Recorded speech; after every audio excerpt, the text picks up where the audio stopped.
TTV தினகரனுக்கு ஒன்றும் தெரியாது. தேர்தல் முடிந்த பின்பு மக்கள் அளிக்கும் தீர்ப்புக்கு பிறகு அண்ணன் டிடிவி நிலைமை எல்லோருக்கும் புரியும் என உசிலம்பட்டி சட்டமன்ற உறுப்பினர் ஐயப்பன் விமர்சித்துள்ளார். மறைந்த முன்னாள் முதல்வர் ஜெயலலிதா அவர்களின் 78வது பிறந்தநாளை முன்னிட்டு திருமங்கலம் மீனாட்சி சொக்கநாதர் திருக்கோவிலில் OPS அணி சார்பில் உசிலம்பட்டி சட்டமன்ற உறுப்பினர் ஐயப்பன் தலைமையில் சிறப்பு பூஜை நடைபெற்றது. தொடர்ந்து ஏழை எளிய மக்களுக்கு அன்னதானம் வழங்கப்பட்டது. பின்னர் செய்தியாளர்களிடம் பேசிய அவர், டிடிவி தினகரன் தெரிவித்த கருத்துக்கள் தவறானவை என கூறினார். OPS எடப்பாடி பழனிசாமி ஆகியோர் முதல்வராக உயர்ந்ததில் தினகரன் முக்கிய பங்காற்றியவர் என்றும் தேர்தல் முடிவுக்கு பிறகு உண்மை தெரியவரும் என்றார். OPS எவ்வித முடிவு எடுத்தாலும் தாம் அவருக்கு ஆதரவாக இருப்பேன் என கூறினார்.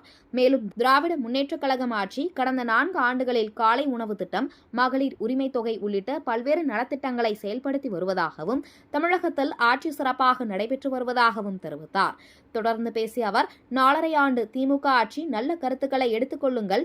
ஏனென்றால் காலை உணவு திட்டம், அன்பு கரம் திட்டம், ஏழை மாணவர்களுக்கு புரட்சித் தலைவி அம்மா கொண்டு வந்த விலையில்லா மிதிவண்டி கொண்டு வந்த திட்டம், இப்போது லேப்டாப் வழங்கி கொண்டிருப்பதாக பெருமிதம் பேசினார். டிடிவி அவர்கள் ஒரு பேட்டி அளித்திருக்கிறார். அந்த பேட்டியில் தவறான கருத்துக்களை சொல்லி இருக்கிறார். அவர் அண்ணன் டிடிவி அவர்கள் ஒரு மிகப்பெரிய புரட்சித் தலைவர் அம்மா காலத்திலும் சரி, அதற்கு பின்னால் இருந்த அரசியல் சூழ்நிலையிலும் முதல்வர்களை உருவாக்கிய இடத்தில் இருந்தவர். அண்ணன் OPSஐ முதல்வராக்குவதற்கு உறுதுணையாக இருந்தவர் அண்ணன் டிடிவி அவர்கள்.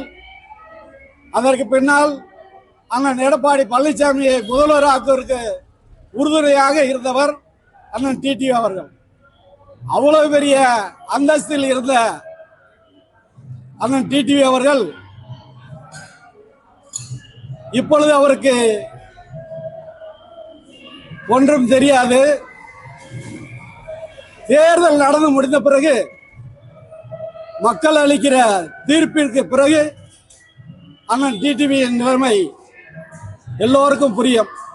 அப்பொழுது யார் பசுத்தோல் போர்த்திய புலி என்பது மக்களுக்கு நன்றாக தெரியும் என்பதை தெரிவித்துக் கொள்கிறேன். அண்ணன் OPS அவர்கள் என்ன நிலை எடுத்தாலும் அவருக்கு பின்னால் நான் இருப்பேன் என்று பல முறை கூறியிருக்கிறேன். ராமனுக்கு பின்னால் அனுமன் எப்படி உதவி செய்தாரோ அதே போல அண்ணன் OPSக்கு பின்னால் நானும் என்றும் இருப்பேன் என்பதை இந்த நேரத்தில் தெரிவித்துக் கொள்கிறேன்.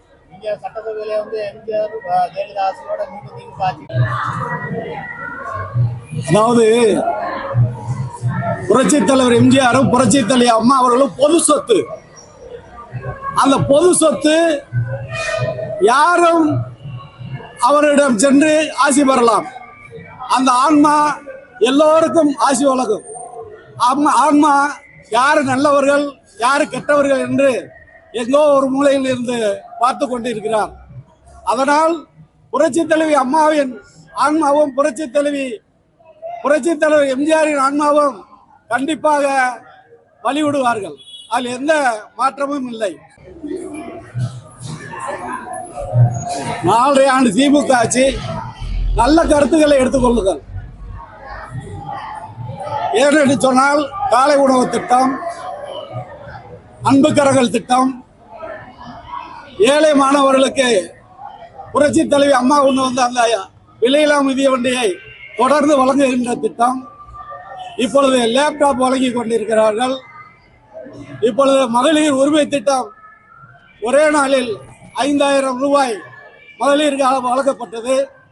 இப்படி எண்ணற்ற திட்டங்களை செய்து வருகிறார்கள். அதனால் அந்த திராவிட முன்னேற்ற கழக ஆட்சி என்பது தமிழ்நாட்டில் சிறப்பாக செயல்பட்டு வருகிறது. அண்ணன் OPS அவர்கள் வழிகாட்டுவதோடு அவர் அனுமதித்தால் அவரின் வழியில் நான் பயணிப்பேன்.